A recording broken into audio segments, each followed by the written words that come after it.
Let's do a review for the Smok Alien Kit, 220 watts. Let's get down to the brass tacks and all the fancy shit. Let's check out all the fancy stuff we get inside of our Smok Alien Kit.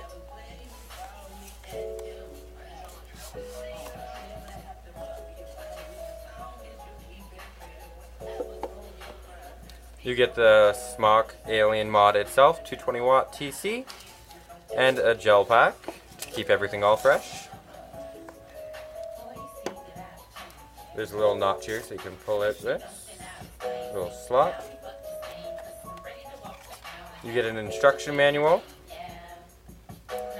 for the mod itself, a card stating that it has passed all safety protocols, another card showing you what batteries you can use and can't use depending on damage and whatnot, and another card that is to show you how to put your screen protector on that actually comes with the mod. Now I already put mine on, but why not? You get a micro USB charger, and for updates, a Smok Alien Baby Beast,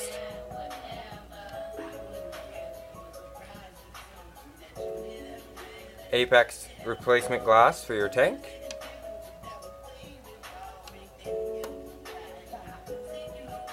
two rubber rings to protect your glass, so if it drops, unfortunately if it drops, sometimes it can break, sometimes it doesn't. You have extra seals for the tank itself. Try to get this out. You get one coil inside of your tank and one extra coil.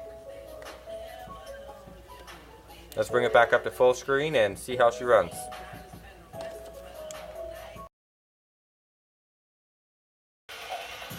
Let's get down to the specs of the mod. It is 30 millimeters in width and 85 millimeters in length. It has a maximum output of 220 watts. You can read all the way down to 0.1 ohms to 0.3 ohms in wattage mode. In temperature control, you can read all the way down to 0.03 ohms to 0.3 ohms.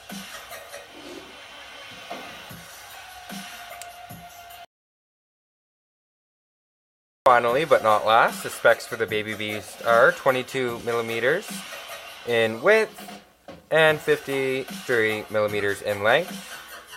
It is 47 grams with a 3 mil capacity with a 510 pin. The material in which this atomizer is made out of is stainless steel.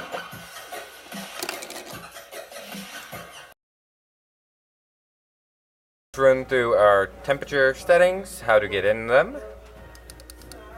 3 clicks, you go into your modes. Now you do have your amount of puffs, your settings, and your power brings you back at 360s. Now you gotta wait about 5 seconds. Brings you into this mode. You do wattage mode, temp mode, or memory mode. We're gonna go into temp.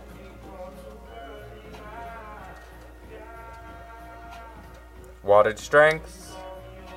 I like to put it up when I'm in temp mode up to 160. Give it a second. Now you can do titanium. There's titanium there for you. Stainless steel and nichrome. Now I'm going to put it in stainless steel because I have my Claptons in my Tsunami 24. You can read your ohms to what settings you want them at. Put them at 2. Give it a second and you're into your temp mode setting. If the setting that you have it on won't let it go above that specific setting, and it will tell you that the temperature is too high. Now we can go and we can slide it up there a wee bit. This is going to go down. This button's going to go up.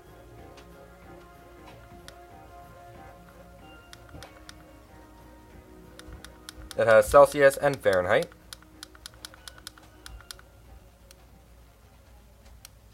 Temp setting, of course. Therefore, why I don't like using temp mode, unless it's for a Pacific coil, same as the Vaporesso. There's a Pacific coil in there that runs around 200 to 400 is the best setting to put it in. 3 clicks, go back into your settings. There we go. Going into your mode, temp mode, memory mode, wattage mode. We're going to go back into wattage because that's what particularly favorite for.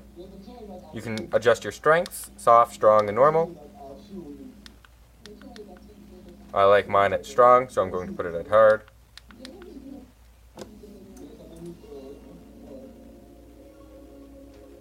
Give it a second, brings it back out. 70 watts is not enough for this particular RDA that I have it at. Normally I run it at 120, something around there. 120 to 150, put it at 130. And she's ready to go. Let's get on to our next slide, boys and girls. Our pros and our cons about this Pacific mod and atomizer. First off, we're going to be talking about the positives about this particular mod and atomizer itself. The atomizer, baby beast. Love that it gives wicked flavor. It gives decent cloud as well. And where it's top fill, it's easy to fill, especially if you're on the road and whatnot. Now, if you're on the road trying to fill up your tank, I, of course, would advise that you turn off and then fill it. But obviously there's stupid people in the world, or I should say unintelligent. The mod itself, I love the screen layout, which you would see in my previous video that I did like 4 seconds ago. I love that it shows you both batteries, not just one, given, say, the RX200S. I don't know if it's going to clear up there for you. Click that. There we go. It only shows on a regular mod, other than the cuboid, you have one parallel line showing your battery strength. Now with this particular mod, it shows you each battery in a separate line. Show you for a second time, I guess. Got that clear.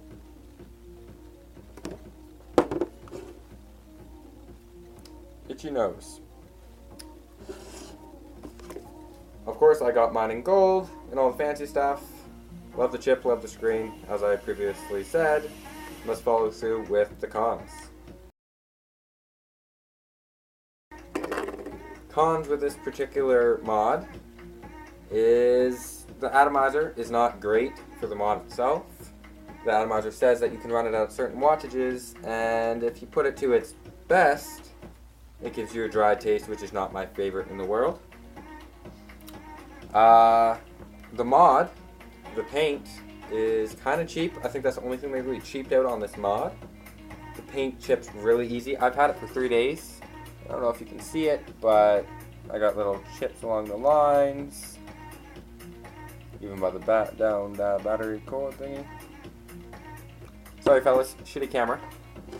I find that's really the only thing they cheaped out with this mod. It's a wicked mod and atomizer, but they cheaped out when it came to paint. That's a problem with a lot of these mods coming out by Smok and Cuboid actually. Now, that's the only thing that I would actually advise them fixing is their paint. Because you got a great mod and atomizer, but the paint is fucking garbage. Truth be told. A little blunt, but sometimes you need it in the vaping community. Question that I do get from a lot of my subscribers and friends is if I lost this particular mod when I'm out and about doing my stuffs, would I go out and buy it for the second time? Well, fuck yeah, I would. Pardon for the swearing, but yeah, I'd buy the fucking mod again. It's a wicked mod, wicked atomizer, and where can you go wrong? Only problem, as I said, is fucking paint. Only thing they cheaped out on. Reference with this 0.15 ohm coil. It says that you can do 60 or 50 to 110. Now, I would advise, if you're going for the highest wattage you can, personal opinion, I'd go 50 to 70 with a particular coil. Personal opinion, but that's the only problem with the atomizer. Now, on that note, let's go take a toot, of course. Like, subscribe, put a comment below on what you thought about the video, because I always love reading me some comments. Now, if you do have a question about the mod itself, if you have any problem with yours, put a comment down below and I will get to you as soon as possible.